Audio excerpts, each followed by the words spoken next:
You ever watched an anime that left such an impression on you that you really can't find anything that matches it? It could be anything, really. It could be something like Naruto, Grave of the Fireflies, hell, it could even be something like Interspecies Reviewers. Okay, that's a bit of a stretch, but hopefully you get the point. That anime for me was Mitsuru Adachi's Touch, a shonen sports anime that ran from 1985 to 1987, spanning 101 episodes. The original manga ran from 1981 to 1986, accumulating 26 volumes.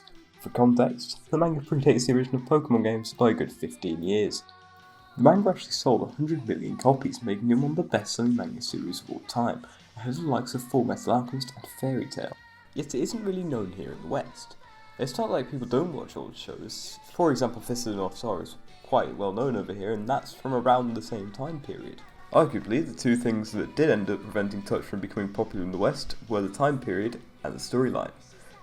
Unlike most shonen anime, Touch is pretty dark. It's also an example of a show that uses the plot to further the development of the characters, rather than using the characters to further develop the plot. The dark themes in Touch most likely wouldn't have sat well with Western audiences at the time, considering that the animated shows of the 80s were usually light-hearted comedies with very little character development, like Looney Tunes for example. But what makes the show so good? Well, what makes it as good as it is that like ogres and onions, it has many layers. On the surface, it's just a high school sports anime. But as you watch further, the plot develops in often seemingly unexpected ways. Another thing is the foreshadowing throughout the anime. It isn't the kind of obvious foreshadowing that a lot of shows attempt. It's the kind of foreshadowing that makes you realise it was foreshadowing after the event had taken place, or hints at something that would be seemingly out of place in the genre that it is supposed to be, with a lot of emphasis on supposed. Really, the best way to describe it is kind of like a high school sports slice of life anime, but with soap opera elements. But unlike Emmerdale and EastEnders for the British viewers, it isn't boring. And I know that's a very controversial statement because old people. It has the element of soaps that makes people like them, the whole what's going to happen next element. It makes you want more.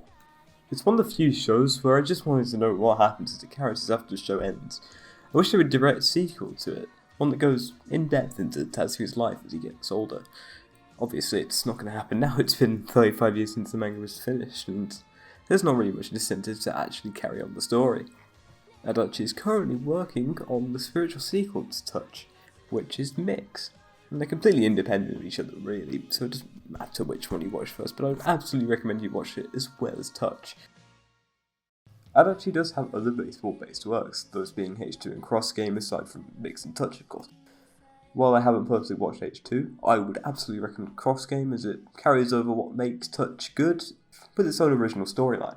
Thankfully, the art style across all of the adaptations of Adachi's works are faithful to his very unique style, which really sets them apart from other anime. The art style, combined with the incredible storytelling and amazing original soundtrack, makes Touch a timeless classic. You won't really find anything like it, honestly. And to finish, I really do recommend Touch. There's a reason it was one of the best-selling manga series of all time and one of the most popular anime in Japan at the time. It really is that good. And it's a shame we don't hear many people talk about it. You could say it's criminally underrated. If you made it this far, thank you for watching my first video on this channel. I hope you enjoyed watching it, as I enjoyed making quite a bit. If you like the video and want to help out in my endless quest to chase meaningless numbers, then leave a like. If there's anything I can improve, which I'm sure there's plenty of things, then please tell me. Finally, if you want to see more of my content in your feed, then consider subscribing. And if you do subscribe, then please hit the bell icon, it does help a lot. See you next time, hopefully.